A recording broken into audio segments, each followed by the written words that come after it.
It was around Labor Day of 2011. Around 7,500 acres were scorched. 10% of the homes in Magnolia were either burned to the ground or in imminent harm's way. It was pretty much a disaster right in our own backyard. When this thing went down with the fires, Matt and I just immediately jumped, and it was quick, it was spontaneous. It was as if something got dripped into our heads that, we need to go make a difference. Like a lot of conversations, people say, hey, somebody ought to do something, and they just walk away. Well, Kevin and Matt put the structure of the golf tournament together, and just a few weeks later, we were actually on the course raising money for these particular families. We weren't going to sit around and think about it because we needed to move quick. Short 60-day runway, and we raised up over $120,000, $130,000. And that really sparked off Santa's Elves. After that event was over, the conversation was, what are we going to do next? It wasn't even a question of if we should do something. And since then, over the last 7 years, it has evolved. We look at individuals and within our community that are having tough times because of illnesses or because of circumstances. We raise money for infrastructure, and we build tennis courts, we build playgrounds. We've really targeted some very specific needs within our community. So there's an organization in our community called Hope for the Hollow. It's based in a neighborhood called Hazy Hollow, which is historically low income. And I met the guy for breakfast one day, and he said, hey, this is our greatest need, providing just recreational resources to a park. We organized it. We provided the concrete guy, the people who painted it, the people who provided the basketball court, and Santa's Elves provided the finances for all of those things. The basketball court has already seen hundreds and hundreds of kids come, just there running around having fun. And without that money, without that court, wouldn't have had a platform, wouldn't have an opportunity to really share that with them.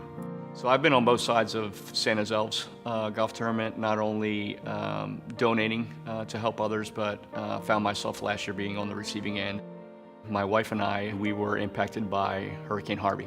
We had received about 18 inches of rain, flooded waters in our house. Kevin called me a couple weeks after the golf tournament and hand-delivered me a check, and I said, what's this for? He's like, this is from Santa's Elves to help you rebuild. It's really been God's extended hand to us. It was during a time of need when our family was going through some hard times, didn't know what we were going to do.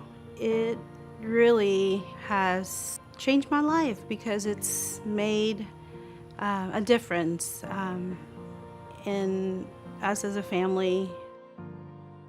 We flooded during Harvey.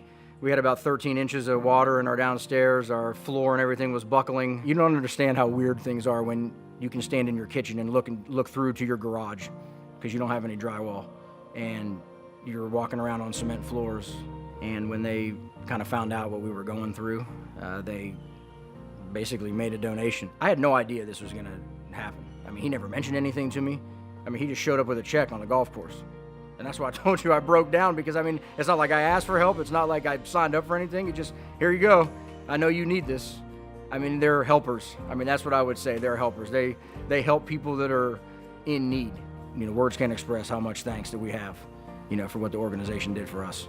I would just like to say thank you on behalf of my wife, Lauren, and the kids for everybody takes part in Santa's Elves. It makes a huge difference, not only from the donation that we receive to help us rebuild our lives, but more from the compassion and the love that we saw from the folks that donated money. We're all going to hit some rough spots, and I believe God put me on this earth to help people. I hope that I can instill that in my children and my friends, and I think with Matt and I, it's just something that's ingrained. We've made commitments to each other to keep this going because it's just too important. When you talk about the momentum and evolution and how this thing continues to strive, 9 years later, we've passed on to families over $1 million. Without the sponsors, we wouldn't be able to give to the level that we give every year. And that's why I make the ask for other people and other organizations out there who are thinking about where to spend their sponsorship dollars. This is the organization to do that.